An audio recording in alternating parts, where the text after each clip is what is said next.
Het biologische boerenbedrijf Lausmar bij Tietjerk is op een bijzondere wijze redden van de ondergang. Harnbeen hebben een crowdfundingsactie opzet, maar als doel €19.000 binnen te halen. Dat geld moest op het kleed komen om de fosfaatrechten te betalen. Het streefbedrag is in 1 dag helle. Ja, het succes van de actie van is Song Minded. Ja, weer eigenlijk gigantisch.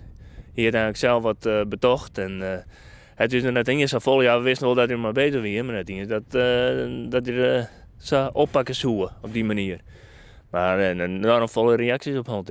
Financiële reacties, ja. Ja, heel positief. Ja, we zijn helemaal beduust hoor, van al die acties. En nou ja, de rechtvaardigheid denk ik.